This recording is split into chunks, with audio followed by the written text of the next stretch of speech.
pada abad ke-9, ketika sebagian besar dunia masih memandang perempuan sebagai bayang-bayang, di salah satu sudut bumi Islam, lahirlah seorang perempuan yang kelak akan mengubah arah sejarah.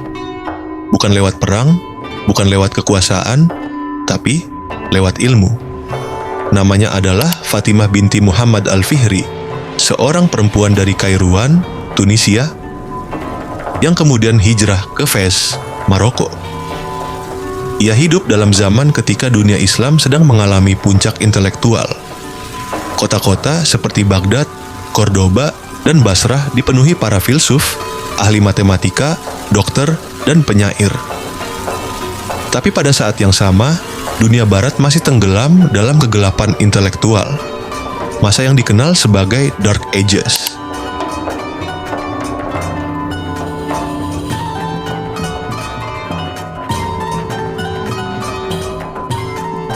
Fatimah tumbuh dalam keluarga pedagang yang makmur, taat, dan cinta ilmu.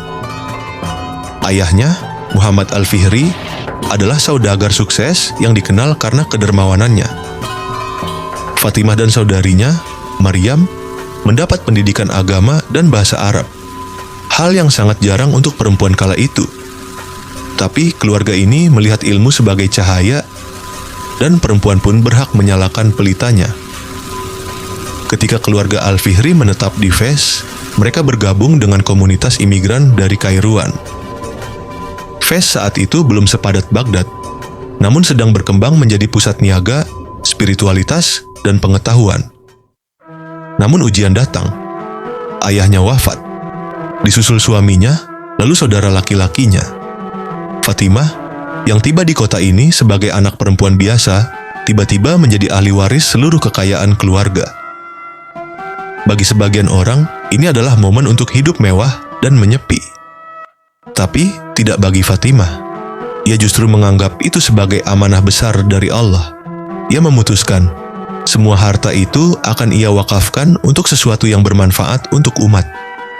Tidak untuk pasar, tidak untuk perhiasan, tapi untuk membangun rumah ilmu. Maka dimulailah pembangunan Masjid Al-Qarawiyyin pada tahun 859 Masehi. Namun dari awal masjid ini tidak dibayangkan hanya sebagai tempat ibadah. Fatimah melihatnya sebagai pusat peradaban. Ia memilih sendiri lahan strategis di tengah komunitas Kairouan. Ia memanggil arsitek dan pengrajin terbaik.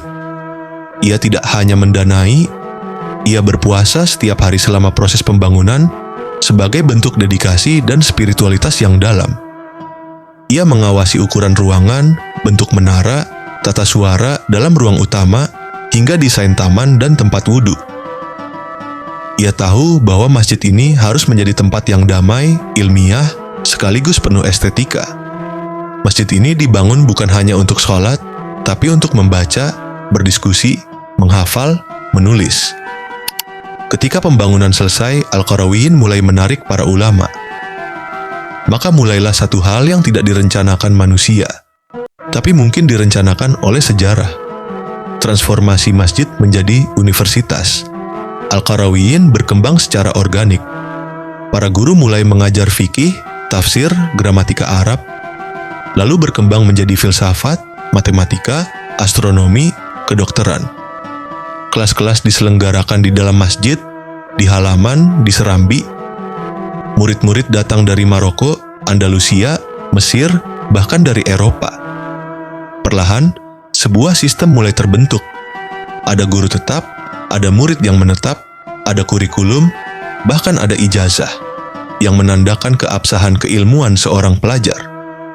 Ini adalah sistem universitas ratusan tahun sebelum Oxford, Bologna, atau Sorbonne didirikan. Para tokoh besar yang berkaitan dengan Al-Qarawiyyin sangat banyak. Ibnu Khaldun, ahli sejarah dan pelopor sosiologi, pernah berkegiatan di sana. Al-Idrisi, ahli geografi yang memetakan dunia bagi Raja Roger II dari Sisilia. Bahkan tokoh Yahudi seperti Maimonides mengambil banyak referensi dari atmosfer keilmuan ini. Fatimah sendiri tidak pernah meminta pengakuan. Ia tidak menulis kitab, tidak mengklaim gelar, tidak meminta dikenang, tapi justru karena itulah sejarah tidak bisa melupakannya. Ia adalah pondasi diam dari bangunan ilmu yang menjulang hingga hari ini. Masjid dan Universitas Al-Qarawiyyin masih berdiri dan berfungsi hingga kini. UNESCO mencatatnya sebagai bagian dari warisan dunia.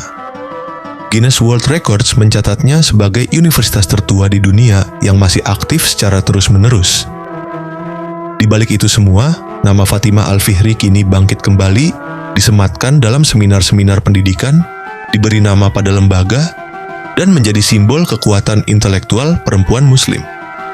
Fatimah menunjukkan bahwa perempuan bukan hanya bisa belajar, tapi juga membangun tempat belajar. Bukan hanya bisa menerima ilmu, tapi juga mewariskan sistem pendidikan bagi generasi lintas abad.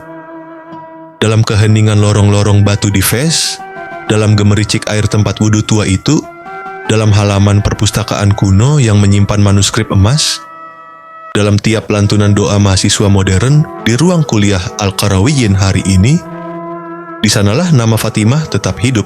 Ia tak punya mausoleum megah. Tidak ditemukan catatan wajahnya. Namun, di balik semua ruang ilmu hari ini, dari Universitas Islam di Indonesia hingga kampus elit di Barat, bayangannya berdiri tegak. Fatimah binti Muhammad Al-Fihri bukan sekadar pelopor. Ia adalah ibu kandung dari gagasan universitas. Dan jika dunia hari ini bisa mengenal pengetahuan, itu sebagian adalah karena doa, sabar, dan cinta ilmu dari seorang perempuan sunyi di abad ke-9.